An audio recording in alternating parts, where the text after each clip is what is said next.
नमस्कार दोस्तों, मुकुंदा आयुर्वेद में आप सबका स्वागत है। मैं डॉक्टर रूपा बात करती हूँ आयुर्वेद के बारे में, लाइफस्टाइल मॉडिफिकेशन के बारे में, आयुर्वेद न्यूट्रिशन और कॉस्मेटोलॉजी के बारे में। आज हम बात करेंगे फूड के बारे में। वैसे तो मैं बोलती हूँ कि लाइफस्टाइल मॉडिफिकेशन है वो हमारे जीवन में बहुत ही ज़्यादा महत्व रखता है, क्योंकि हमारे जो रोग है या तो हमारा आरोग्य है, दोनों ही हमारी आदतें और हमारा खाना जो है उसका आईना है। तो आज हम बात करेंगे एक ऐसी चीज़ जो कि हमारी थाली में आती थी हमारा टेस्ट बढ़ाने के लिए, पर उसके पीछे छुपा था एक ही विचार कि ये एक औषध है।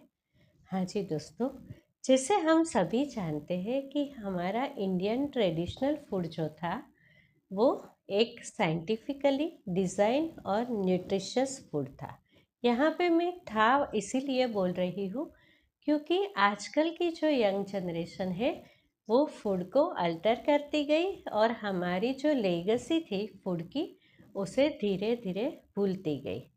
आजकल तो क्योंकि बहुत सारे शेफ़ हैं जो ट्रेडिशनल रेसिपी को फिर से पुनर्जीवित कर रहे हैं, पर हमें खाना वही खाना चाहिए जो कि हमारी दादी नानी बनाती थी, या तो पीढ़ियों से हमारे घर में जो खाना चलते आ रहा है।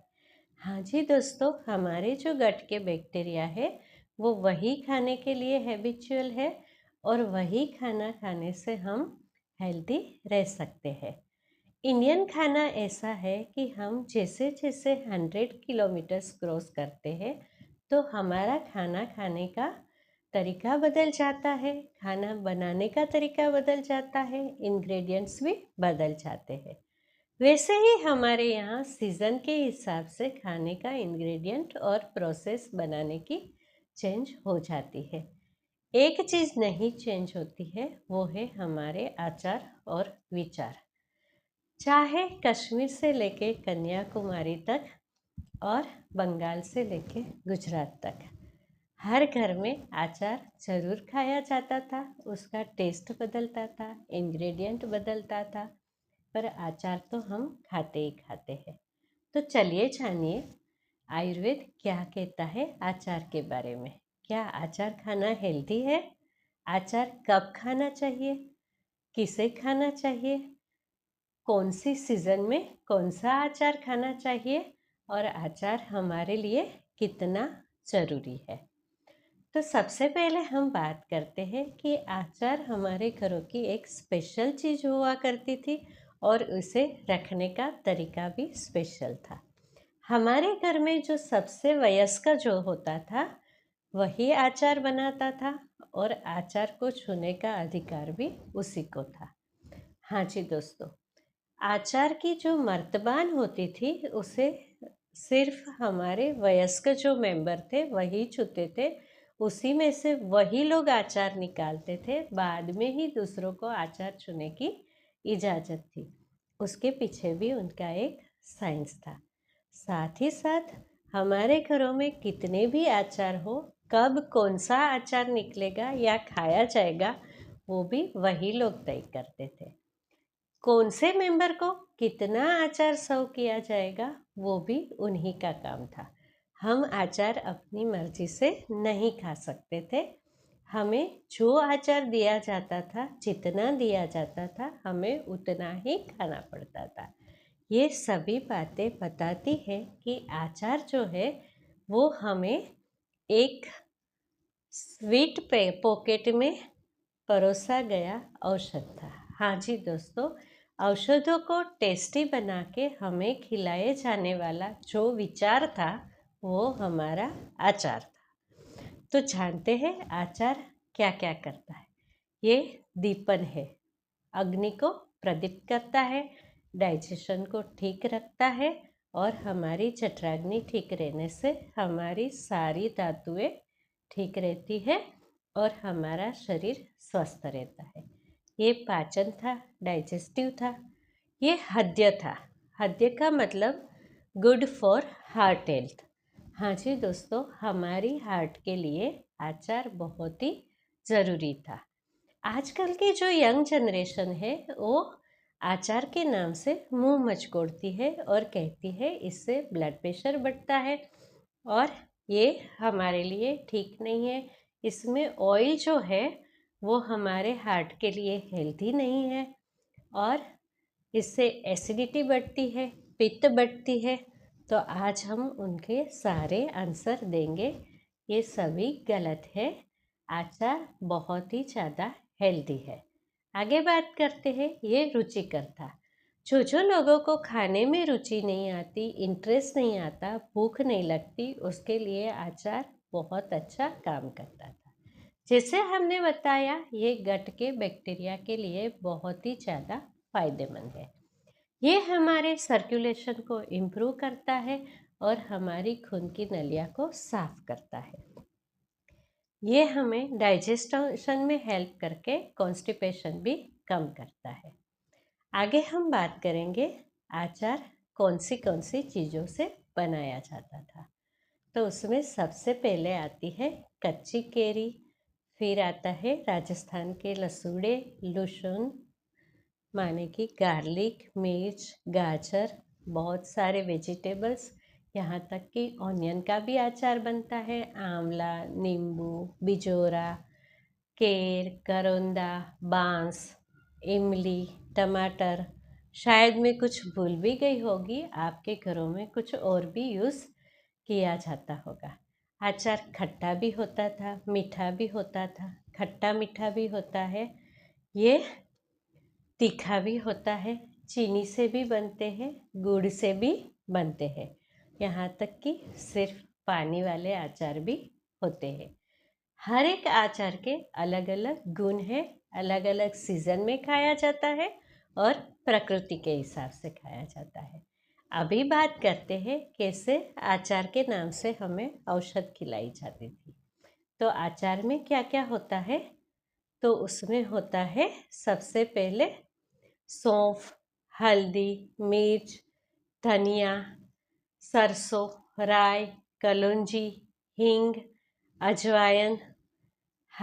हल्दी भी मैंने बोल दी। सरसों का तेल होता है और कोई कोई तिल का तेल भी यूज़ करते हैं।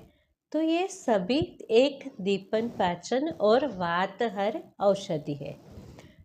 कुछ कुछ इसमें पित्तहर भी है। तो ये सब औषधियों को तेल में सिद्ध करके उसको सारी सब्जी, फ्रूट्स, वेजिटेबल्स उसमें मिला के उसे एक चौकस तरीके से पैक करके उसमें फर्मेंटेशन लाया जाता था, तभी बनता था अचार। तो ये जो फर्मेंट होने की प्रोसेस है उसमें एक हेल्दी प्रोबायोटिक बनता था, जो कि हमारी गट हेल्थ के लिए बहुत ही ज़्यादा ज़रूरी था। अभी हम बात करते हैं अचार कब कब कौन सा बनाया जाता था और कैसे खाया जाता था। तो हम दिवाली से बात करें तो गाजर की कांजी बनती थी, जो कि विंटर में बनती थी। वो ज़रूरी है हमारे गट हेल्थ के लिए। उसमें ना तो तीखापन होता था, ना वो एसिडिटी करती थी। ये सिर्फ दीपन पाचन का काम करती थी और हमारे डाइजेशन को ठीक रखती थी। वैसे ही हम मूली, मिर्च और गाजर का अचार बनाते थे, जो कि हमारे शरीर में गर्माहट देते थे और विंटर में हमें हेल्दी रखने में हेल्प करते थे। विंटर में आते थे आंवले। आंवले का मुरब्बा और अचार विंटर में बनाया जाता था, खाया जाता था समर में, क्योंकि आंवला जो है वो प्रकृति में ठंडा है और भरपूर विटामिन सी है और वो शीतल होने से गर्मियों में हमें शीतलता देता है, विटामिन सी देता है, हमारी एनर्जी बनाए रखता है। इसमें हम जो धागा मिश्री मिला के मुरब्बा बनाते हैं, वो सारे मुरब्बे समर की ऋतु के लिए सबसे ज़्यादा हेल्दी होते हैं, पित्त को शांत करते हैं, वायु को भी कंट्रोल करते हैं और हमें समर की हीट से बचाए रखते हैं। वैसे ही हम समर में बनाते थे कच्ची केरी और लसूड़े का अचार। साथ ही साथ लहसुन भी डालते थे, उसे खाया जाता था मॉनसून में। क्योंकि मॉनसून में वात बहुत ही ज़्यादा बढ़ता था और मॉनसून में सब्जियां जो होती है वो पानी वाली होती है, पित्तकर होती है। तो हमने जो प्रिजर्व किया होता है अचार, उसी को हम मॉनसून में खाते हैं। वही अचार में सिर्फ ऑयल होता था, जो अचार समर में बनाया जाता है और मॉनसून में खाया जाता है। एक्चुअली वो जो ऑयल है वो वातहर औषधियों से सिद्ध हो चुका है, तो वो ऑयल इन एक्चुअल वात को कम करता है। तो मॉनसून में वो अचार खाने से हमारी खाने में रुचि बनी रहती है, क्योंकि मॉनसून में अग्नि बहुत ही ज़्यादा मंद हो जाती है। थोड़ा सा मॉनसून में अचार खाने से अग्नि प्रदीप्त होती है और हमें पेट की व्याधियाँ नहीं होती है, क्योंकि हम दीपन पाचन औषधि वाले अचार मॉनसून में खाते हैं। देखो, ये पूरे साल का रोटेशन हो गया। और एक बात है कि आप लोग बोलते हैं कि अचार में नमक ज़्यादा होता है। दोस्तों, हमारे यहाँ ट्रेडिशनली रोटी और चावल, उसमें नमक नहीं डाला जाता था। उसकी जगह पे हम थोड़ा सा अचार खाते थे, तो इन रियल हमारे खाने में नमक बैलेंस हो जाता था। और दूसरी चीज़, अचार हम अपनी मर्जी से कभी नहीं खाते हैं, बहुत ही कम खाते हैं। तो उसमें जो नमक हमारे पेट में जाता है वो बहुत ही रियली कम मात्रा में जाता है। तो फिर नमक की मात्रा बढ़ने का तो सवाल ही नहीं आता है। दूसरी एक बात है, वो बीपी बढ़ाता है। बीपी क्यों बढ़ता है? नमक की सोडियम की वजह से। तो इसका आंसर तो आपको मिल ही गया। बल्कि ये इसे उल्टा करता है। ये दीपन पाचन होने से हमारा जो डाइजेशन है उसको सही रखता है। और अग्नि जैसे ही प्रदीप्त होती है, तो आम दोष है वो हमारे शरीर से काफ़ी कम हो जाता है। जैसे जैसे आम दोष कम होता है, वैसे वैसे हमारे शरीर से कोलेस्ट्रॉल कम हो जाता है। और वैसे ही अग्नि जैसे शांत होता है, या तो अग्नि जो है वो बैलेंस होता है, उसी टाइम पे हमारे शरीर में कोलेस्ट्रॉल है उसकी मात्रा भी कम हो जाती है। तो सही बात तो ये है कि थोड़े मात्रा में खाया गया अचार एक्चुअली हमारे कोलेस्ट्रॉल को कंट्रोल करता है और ये हमारे हार्ट की हेल्थ को बनाए रखता है। उसी के साथ साथ अगर हम बात करें कि ये पित्त को बढ़ाता है, तो जिसे जिसे ज़्यादा पित्त होता है, या तो जिससे पाइल्स होते हैं, अर्श होते हैं, फिशर होते हैं, उन लोगों को तीखा और खट्टा वाला अचार नहीं दिया जाता था। उन लोगों को चाहिए कि वो लोग मुरब्बा खाए, जैसे कि आंवले का मुरब्बा। हाँ जी दोस्तों, ये लोगों के लिए आंवले का मुरब्बा सबसे ज़्यादा हेल्दी है। साथ ही साथ हमारे यहाँ कांजी वाले या तो पानी वाले अचार बनाए जाते थे। ये जो अचार है वो प्योर प्रोबायोटिक है और उसमें ना तो ऑयल होता है ना ही ज़्यादा मसाले होते हैं। ये सिर्फ कुछ टाइप के नमक, जैसे कि सेंधा नमक, काला नमक और पानी के साथ मिला के फूड को फर्मेंट किया जाता था। तो ये एक हेल्दी प्रोबायोटिक था। हमारे गुजरात में एक अचार बनाया जाता था डाला और गरमर का। ये डाला और गरमर और कुछ नहीं पर पत्थरचूर नाम की एक औषधि है, जो कि हमारी किडनी को साफ करती है और हमारे बॉडी में स्टोन फॉर्मेशन को कम करती है। तो हमारे गुजरात में क्योंकि पानी जो है वो क्षार वाला होता है, नमकीन होता है, तो उसकी वजह से स्टोन बनने की प्रक्रिया सब में बहुत ही ज़्यादा देखने को मिलती है। तो हमेशा ही हमारे यहाँ समर में फर्मेंटेड पानी वाला, जिसे हम पानी वाला अचार, पानीचा अचार, या तो हमारे गुजरात में बोड़िયું अथाणु के, हाँ, तो ये अचार है वो पानी में सिर्फ ये औषधि को डुबो के नमक डाल के बनाया जाता था। इसे खाया जाता था रात को, क्योंकि रात को हम कम से कम मसाले खाते हैं। तो रात को खिचड़ी के साथ ये अचार खाने से पेट में बहुत ही ज़्यादा शांति रहती थी, गट बैक्टीरिया हेल्दी रहता था, हमारी किडनी का फंक्शन भी बहुत ही सही रहता था। वैसे ही राजस्थान में केर का अचार बनाया जाता है। केर जो है वो हमारे सर्कुलेशन को इम्प्रूव करता है और हमारे पेट के लिए एक सर्वश्रेष्ठ औषधि है। तो ये जो केर है ये भी एक औषधि का ही अचार है। उसे भी दो तरीके से बनाया जाता था, एक पानी वाला और एक मसाले वाला। जिसका भी पित्त ज़्यादा बढ़ता था, जिसे पाइल्स, एसिडिटी, अल्सर होते थे, उसे ये पानी वाला अचार खिलाया जाता था। और एक अचार है करौंदे का अचार। करौंदा आजकल बहुत ही कम मिलता है, पर करौंदा हमारी हेल्थ के लिए बहुत ही ज़्यादा इम्पोर्टेंट है। ये हृदय के लिए हितकारी है। दीपन पाचन तो है ही, हमारे खून को साफ करने में या तो साफ रखने में बहुत ही महत्वपूर्ण है। तो ये अचार भी दो तरीके से बनाया जाता था, पानी वाला बिना मसाले का और मसाले वाला। सेम वे ऐसे बहुत से अचार हैं जो सीज़न के हिसाब से और प्रकृति के हिसाब से खाया जाता है। और एक बात करें कि अगर तो हमारी यंग जनरेशन ये कहती है कि अचार अनहेल्दी है, तो बड़े बड़े फूड आउटलेट में वो लोग जाके जो किमची राइस खाते हैं वो क्या है? किमची जो है वो कोरियन पिकल ही है। हाँ जी दोस्तों, और वो हमारे अचार से ज़्यादा तेज है।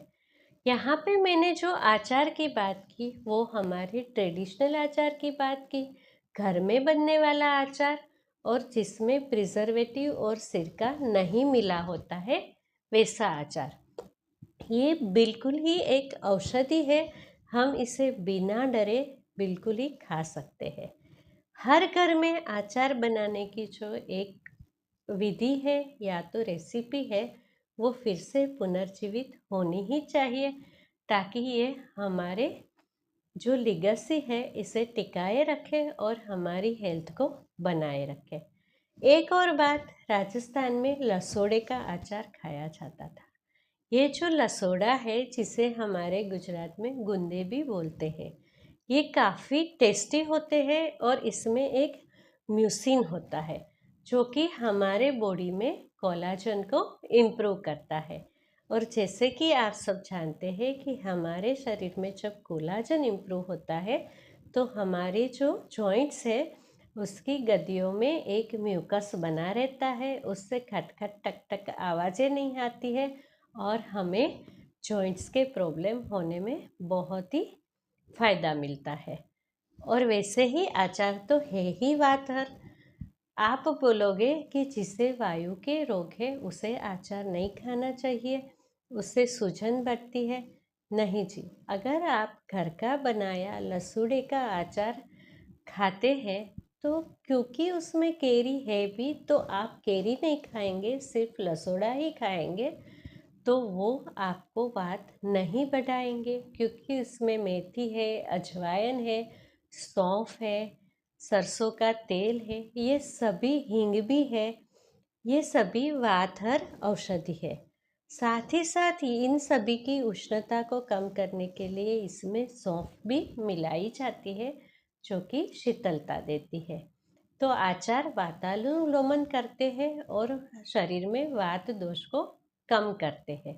तो बिना डरे, अगर तो आपको जॉइंट प्रॉब्लम है तो एक केरी का अचार छोड़ के, हाँ जी, कच्ची केरी वाला मत खाइए, आप नींबू का अचार थोड़ा सा खा सकते हैं। आप अचार को ले सकते हैं अपने भोजन में, ये आपको बिल्कुल ही नुकसान नहीं करेगा। अभी आते हैं किमची पे। ये जो किमची है वो अचार ही है, पर ये हमारे अचार से बहुत ज़्यादा पित्तवर्धक है। इसमें मिर्ची का अमाउंट बहुत ही ज़्यादा है और उसी के साथ उसमें कोई भी औषधियाँ नहीं मिली है। तो हम कह सकते हैं कि आप ये किमची राइस खाने की जगह पे हमारे अचार और राइस खाइए।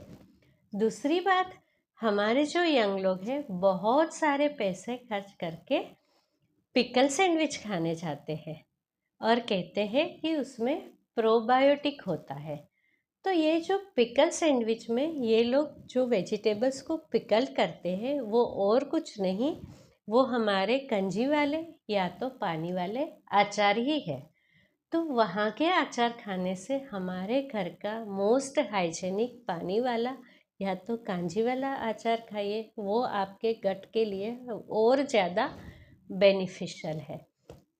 तो ये दोनों बात ये बताती है कि अभी जो हमारे दिमाग में जो इन्फ्लुएंस होता है फॉरेन वालों का, ये बिल्कुल ही गलत है। अचार एंटीऑक्सीडेंट है, हमारे बॉडी में इन्फ्लामेशन को कम करता है। इन्फ्लामेशन कम होने से हमारे शरीर में वात दोष कम होता है, पेन भी कम होता है, सूजन भी कम होती है। वैसे ही अचार खाने में रुचि को बढ़ाता है, हमारा डाइजेशन को ठीक करता है, तो हमारी इंद्रियों को भी प्रसन्न करता है, हमारे मन को भी प्रसन्न करता है, हमारी जीवा को भी क्लीन रखता है, सर्कुलेशन को भी इम्प्रूव करता है। शायद आप समझे होंगे कि आज के बाद अगर तो आपकी थाली में घर का बनाया हुआ शुद्ध अचार आ जाए तो आप बिल्कुल नहीं सोचोगे कि उसकी वजह से आपको कोई नुकसान हो सकता है। तो आज के बाद अपने दाल चावल में मिला के आप थोड़ा सा अचार जरूर खाइए, उससे आपका ब्लड प्रेशर नहीं बढ़ेगा। हाँ, एक बात का याद रखिए कि आप अपने सलाद में ऊपर से नमक मत डालिए। अपने खाने में, घर में, रोटी में, चावल में नमक डालना बंद कर दीजिए, या तो धीरे धीरे कम करके बंद कर दीजिए, क्योंकि उसमें ट्रेडिशनली नमक नहीं डाला जाता है। जब भी हमारी रोटी या तो अचार चावल 3 घंटे पुराने हो जाते हैं, तो उसमें एक फर्मेंटेशन की प्रोसेस आके हमारी रोटी को थोड़ा सा हेल्दी बनाती है। तो ये रोटी है वो हमारी शरीर में माइक्रो न्यूट्रिएंट की पूर्ति करती है, और उसका जो लिटल फर्मेंटेशन है वो हमारे गट के लिए, बैक्टीरिया के लिए बहुत ही ज़्यादा हेल्दी होता है। इसीलिए शायद बंगाल में और आसाम में पांतो भात खाया जाता था, जिसमें कि चावल को 4 घंटे पानी के अंदर भिगो के रखा जाता था ताकि उसमें माइल्ड फर्मेंटेशन आए। शायद साउथ में भी कुछ ऐसा रिवाज था, और गुजरात में चावल को छाछ के अंदर भिगो के खाया जाता था। ये सभी हमारे गट बैक्टीरिया को स्ट्रेंथ देता है। और जब भी हम रोटी और चावल में नमक मिलाते हैं तो वही नमक उसे फर्मेंट होने से रोकता है, और उसमें जो हेल्दी बैक्टीरिया बनते हैं उसे वो किल करता है। तो आप भी अपने घरों में एक हैबिट डालिए कि रोटी और चावल में आप नमक नहीं मिलाना है। रोटी हम सब्जी के साथ खाते हैं, दाल के साथ खाते हैं, सेम वे चावल भी सब्जी दाल के साथ खाते हैं, तो उसमें नमक की ज़रूरत बिल्कुल ही नहीं है। जब भी ये 2 चीज़ों में नमक कट डाउन हो जाएगा तो अचार का थोड़ा सा नमक आपको बिल्कुल ही नुकसान नहीं पहुंचाएगा। आचार और विचार को शुद्ध रखें, अपने जीवन में उसका उपयोग कीजिए। आशा रखती हूँ कि आपको मेरी बात पसंद आई होगी, और आप अपने घरों में अचार ज़रूर से बनाएंगे और खाएंगे। अगर तो आपको मेरी बात अच्छी लगी तो मेरे वीडियो को लाइक कीजिए, शेयर कीजिए और मेरी चैनल को सब्सक्राइब कीजिए। तो दोस्तों, मेरी बातों को बड़े ही ध्यान से सुनने के लिए आप सबका बहुत बहुत धन्यवाद।